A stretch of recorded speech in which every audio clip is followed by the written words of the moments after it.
Assalamualaikum warahmatullahi wabarakatuh. Kembali lagi di Z2H Insight Channel. Berbicara tentang dunia pendidikan tentu tidak akan pernah habis untuk dibahas. Karena di dalam pendidikan biasanya selalu ada saja kontroversi-kontroversi. Baik permasalahan-permasalahan yang berasal dari internal maupun eksternal. Pendidikan menjadi sebuah tolak ukur. Salah satu pendidikan tentunya bisa menjadi tolak ukur kemajuan dari sebuah bangsa maupun sebuah negara. Karena dengan pendidikan, aset-aset masa depan akan terbentuk dan akan menjadi sebuah tantangan terbesar untuk sebuah negara dalam melakukan aktivitas pendidikannya. Kita putar dulu intronya.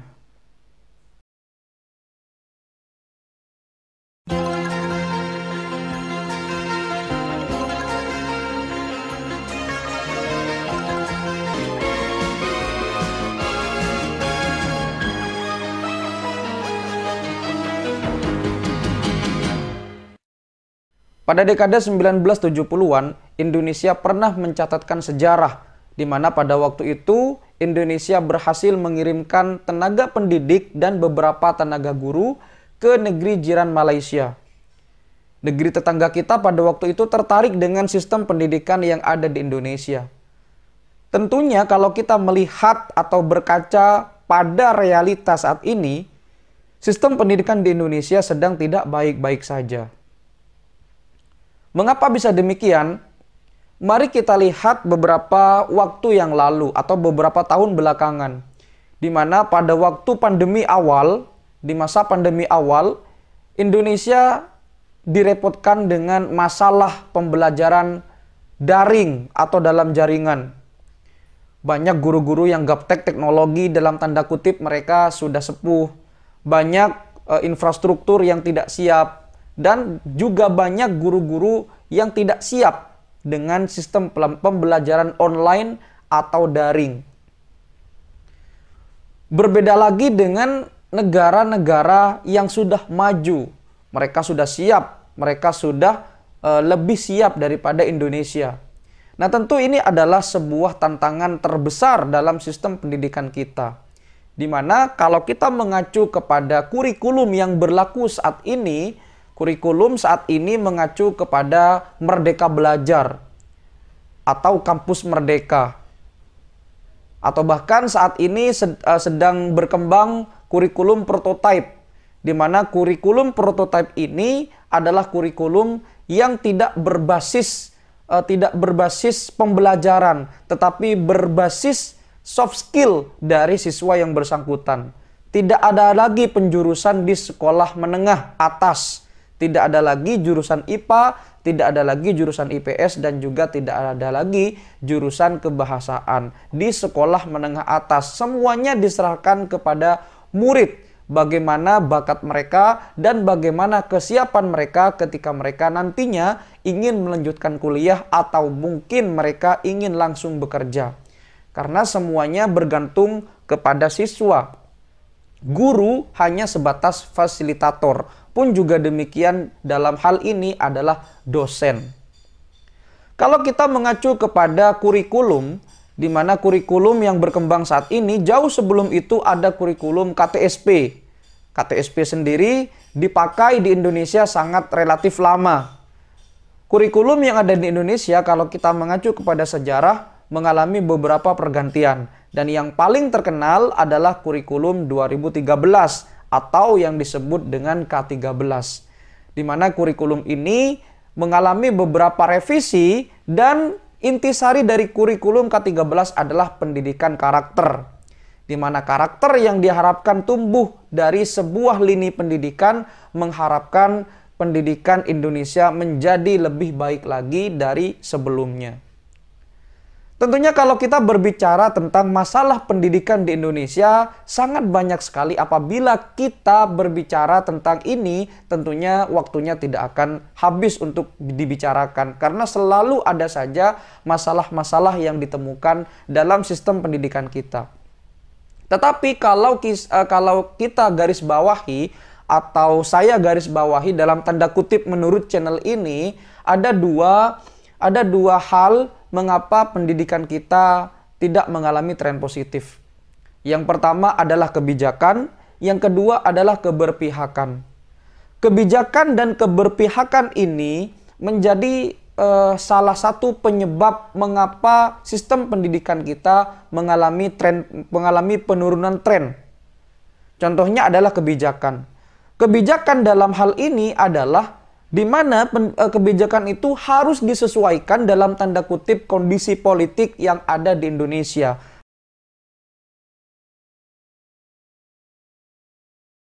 Padahal pendidikan dan politik itu seharusnya berbeda.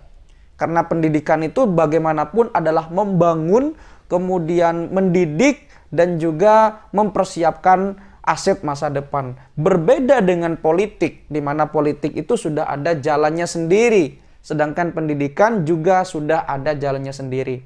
Dalam hal ini Indonesia tentunya harus bisa membuat sebuah kebijakan yang tidak terbelenggu dalam tanda kutip dalam kondisi perpolitikan yang ada di Indonesia saat ini. Yang kedua adalah keberpihakan, di mana keberpihakan ini masih saja saat ini terus berlangsung.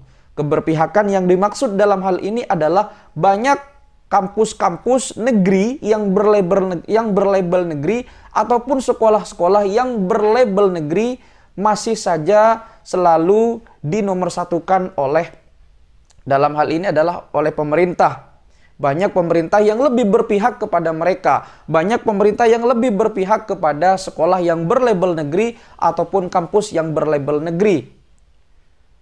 Pada dasarnya, baik kampus negeri ataupun sekolah negeri, semuanya tidak ada perbedaan antara swasta ataupun negeri. Karena pada dasarnya baik swasta maupun negeri sama-sama ikut andil dan berkontribusi untuk kemajuan Indonesia di masa depan. Sama-sama menyiapkan aset masa depan dan sama-sama membangun Republik tercinta ini. Tentunya keberpihakan ini harus tidak memandang sebelah mata. Tidak ada dikotomi.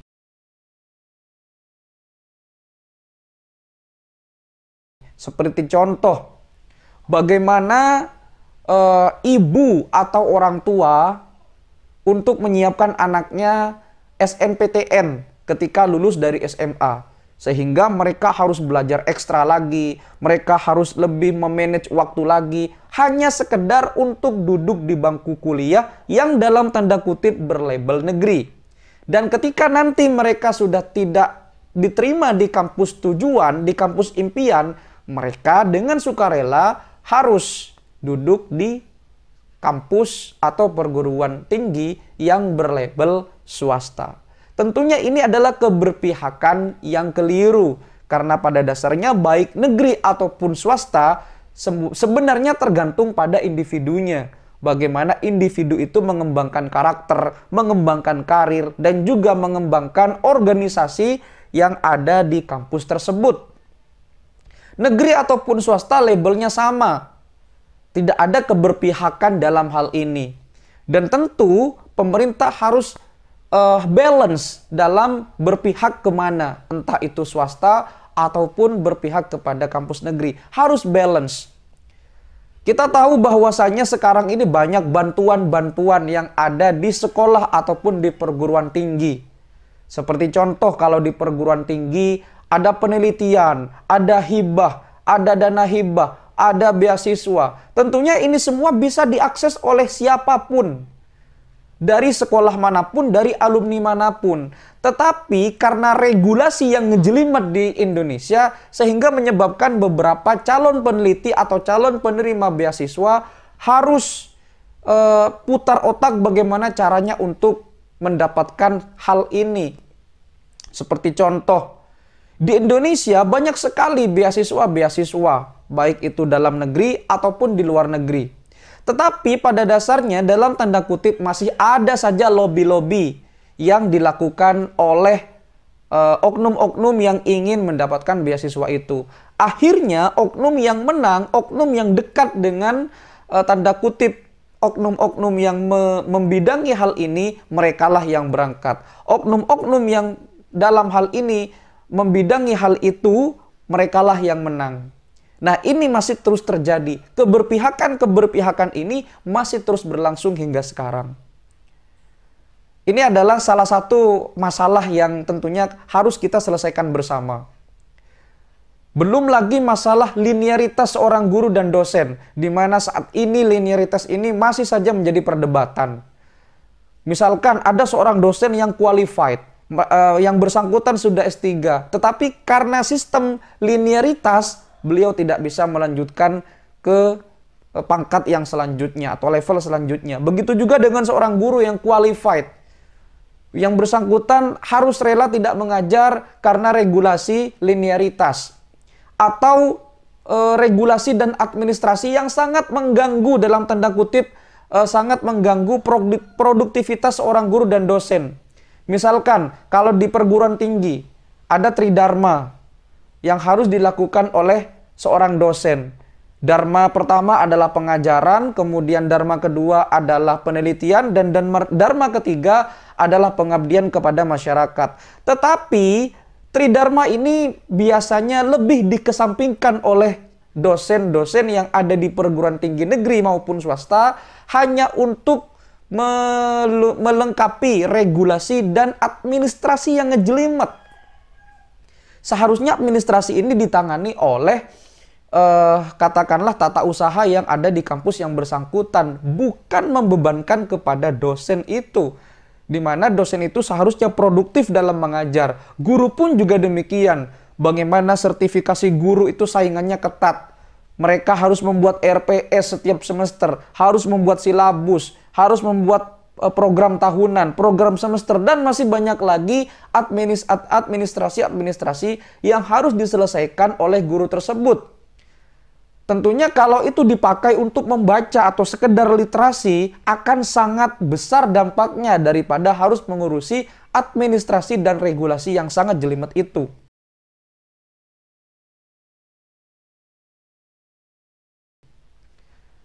Ditambah lagi level literasi kita, Indonesia, sangat lemah apabila dibandingkan dengan negara-negara lain. Seperti contoh negara tetangga Singapura, Brunei Darussalam, Malaysia. Mereka sangat tinggi literasinya, tetapi kita tidak demikian.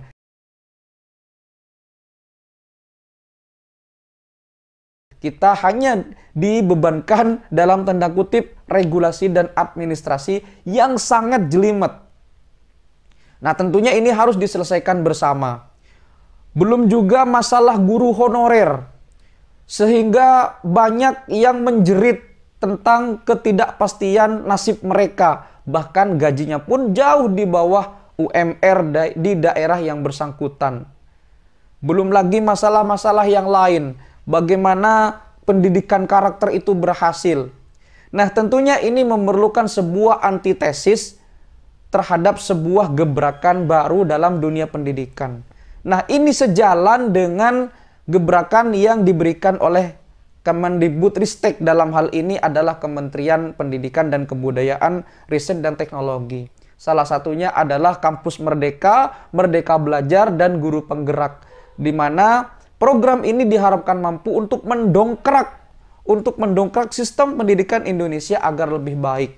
Bagaimanapun, pendidikan adalah investasi jangka panjang, di mana dampaknya akan kita rasakan beberapa tahun ke depan, bukan dirasakan dalam waktu yang dekat. Tentunya banyak sekali gebrakan-gebrakan yang dilakukan oleh Kementerian Pendidikan dalam hal ini. Kita berharap mudah-mudahan sistem pendidikan kita bisa kembali lagi lebih baik daripada sebelumnya.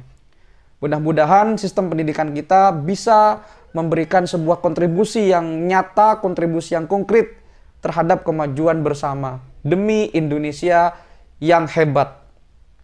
Dan mudah-mudahan pemerintah dalam hal ini tidak lagi membuat kebijakan dan keberpihakan pada jalan yang tidak tepat. Mudah-mudahan video ini bisa bermanfaat untuk kita semua. Sampai jumpa di video berikutnya. Jangan lupa untuk terus mendukung channel ini berkembang. Jangan lupa like, comment, share, dan subscribe. Terima kasih. Assalamualaikum warahmatullahi wabarakatuh.